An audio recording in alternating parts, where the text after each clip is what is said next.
Hi hello ನಮಸ್ತೆ friends, welcome back to my YouTube channel Palguni creators. ಇವತ್ತಿನ ವಿಷಯ ಬಂದು ಸೊಪ್ಪುಗಳ ಬಗ್ಗೆ ಪರಿಚಯ.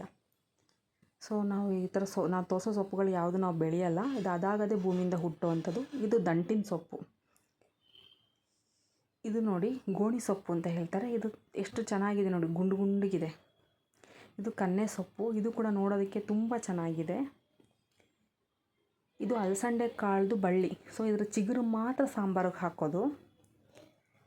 ಇದು ಮುಳ್ಳರೆ ಸೊಪ್ಪು ಅಂತ ಹೇಳಿದ್ರೆ ಇದು ಫುಲ್ ಮುಳ್ಳಿರುತ್ತೆ. ನೀವು ಮುಟ್ಟರೆ ಚುಚ್ಕೊಳ್ಳೋಷ್ಟು ಮುಳ್ಳಿರುತ್ತೆ. ಮುಳ್ಳೆಲ್ಲ ತೆಗೆದು ಎಲ್ಲ ಸೋಸ್ಬಿಟ್ಟು ಸಾಂಬಾರಿಗೆ ಹಾಕೋದು. ಇದು ಸಪ್ರೇಟಾಗೂ ಮಾಡ್ಬೋದು, ಬೆರಕೆ ಹಾಕ್ಯಾರು ಮಾಡ್ಬೋದು.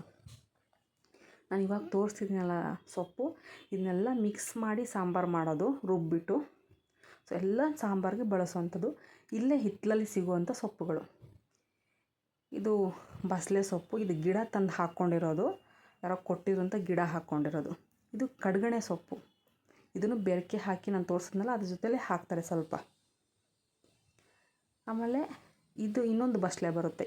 ಇದು ಬಸಳೆ, ಇದನ್ನ ಕಾಡು ಬಸಳೆ. ಅದು ಚಪ್ಪರದ ಬಸಳೆ, ಇದು ಕಾಡು ಬಸಳೆ ಸೊಪ್ಪು. ಇದು ಅಷ್ಟೇ, ಇದು ಅದಾಗದೇ ಹುಟ್ಕೊಳ್ಳುತ್ತೆ. ಎಲ್ಲಿ ಬೇಕಾದ್ರೂ ಅಲ್ಲಿ ಸಿಗುತ್ತೆ. ಈ ಬಸಳೆ ಸೊಪ್ಪು ಮತ್ತು ಚಪ್ಪರದ ಬಸಳೆ ಸೊಪ್ಪು ಒಂದೇ ಥರ ರುಚಿ ಕೊಡುತ್ತೆ, ತುಂಬ ಚೆನ್ನಾಗಿರುತ್ತೆ. ಇದು ಸಾಂಬಾರು ಸೊಪ್ಪು ಅಂತ ಹೇಳ್ತೀವಿ, ಅಂದರೆ ಕೊತ್ತಂಬರಿ ಸೊಪ್ಪು. ಇದರ ಬೀಜ ಇಲ್ಲಿ ತೋರಿಸ್ತಿದ್ದೀನಿ ನೋಡಿ. ಇದು ಎಲೆ ನೋಡಿ, ಎಲೆ ಈ ಥರ ಇರುತ್ತೆ. ಇದು ಕೊತ್ತಂಬರಿ ಸೊಪ್ಪು ನಮಗೆ ಮಾರುಕಟ್ಟೆಯಲ್ಲಿ ಸಿಗುತ್ತಲ್ಲ, ಅದೇ ಥರ ರುಚಿ ಕೊಡುತ್ತೆ. ಇದನ್ನು ನೀವು ಕಾಯಿ ಚಟ್ನಿ ಮಾಡ್ತೀರಾ, ಕಾಯಿ ಚಟ್ನಿಗೆ ಹಾಕ್ಕೋಬೋದು. ಕಡಲೆ ಬೀಜ ಚಟ್ನಿ ಮಾಡ್ತೀರಾ, ಅದಕ್ಕೆ ಹಾಕ್ಕೋಬೋದು. ಸಾಂಬಾರಿಗೆ ಹಾಕ್ಬೋದು, ಚಿಕನ್ ಸಾಂಬಾರಿಗೆ ಹಾಕ್ಬೋದು. ಚಿಕನ್ ಬಿರಿಯಾನಿ ಮಾಡ್ತೀರಾ, ಅದಕ್ಕೂ ಹಾಕ್ಬೋದು. ಎಲ್ಲದಕ್ಕೂ ಬಳಸ್ಬೋದು ಇದನ್ನು. ಇದು ಕೊತ್ತಂಬರಿ ಸೊಪ್ಪು ಏನು ಸಿಗುತ್ತೋ ಮಾರುಕಟ್ಟೆಯಲ್ಲಿ ಅದೇ ಥರ ಘಮ ಇರುತ್ತೆ, ಅದೇ ಥರ ರುಚಿ ಕೊಡುತ್ತೆ. ಇದು ಬಂದು ನೀವು ನೋಡ್ತಿರೋದು ಟೊಮೆಟೊ ಹಣ್ಣು. ಅಂದರೆ ಇದಕ್ಕೆ ಹೆಸರೇನೆಂದರೆ ಗಜಿಬಿಜಿ ಹಣ್ಣು, ಕೆಲವರು ಕಜ್ಜಿ ಹಣ್ಣು ಅಂತ ಹೇಳ್ತಾರೆ. ತುಂಬ ಚಿಕ್ಕದು ಪುಟಾಣಿ ಇರುತ್ತೆ, ನೋಡೋದಕ್ಕೆ ತುಂಬ ಚೆನ್ನಾಗಿರುತ್ತೆ. ಇದು ಈ ಹಳದಿ ಕಲರ್ ಇದೆಯಲ್ಲ, ಇದು ಪೂರ್ತಿ ಕೆಂಪು ಬಣ್ಣಕ್ಕೆ ತಿರುಗುತ್ತೆ. ಕೆಂಪು ಬಣ್ಣ ಫುಲ್ ಹಣ್ಣಾಗುತ್ತೆ. ಹಣ್ಣಾದಾಗ ಒಂದು 10 ಹಣ್ಣು ಸಾಕು ಸಾಂಬಾರಿಗೆ. ನೀವು ಇದರಲ್ಲಿ ಸಾಂಬಾರು ಮಾಡ್ಬೋದು.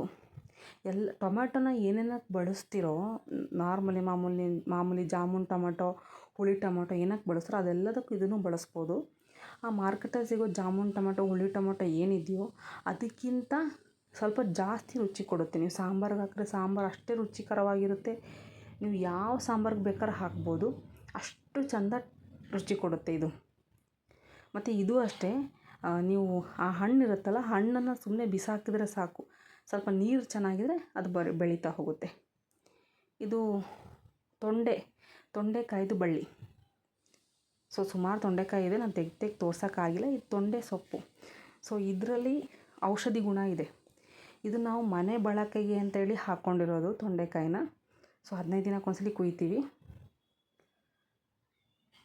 ಔಷಧಿ ಗುಣಗಳ ಬಗ್ಗೆ, ಸೊಪ್ಪುಗಳ ಬಗ್ಗೆ ಇನ್ನೊಂದು ವಿಡಿಯೋ ಮಾಡ್ತೀನಿ ನಾನು. ಇಷ್ಟು ಹೇಳಿ ಈ ವಿಡಿಯೋನ ನಾನು ಇಲ್ಲಿಗೆ ಮುಗಿಸ್ತಿದ್ದೀನಿ. ವಿಡಿಯೋ ಇಷ್ಟ ಆಗಿದ್ರೆ ಲೈಕ್ ಮಾಡಿ, ಕಮೆಂಟ್ ಮಾಡಿ ಹಾಗೂ ಸಬ್ಸ್ಕ್ರೈಬ್ ಮಾಡಿ ಫ್ರೆಂಡ್ಸ್. Thank you.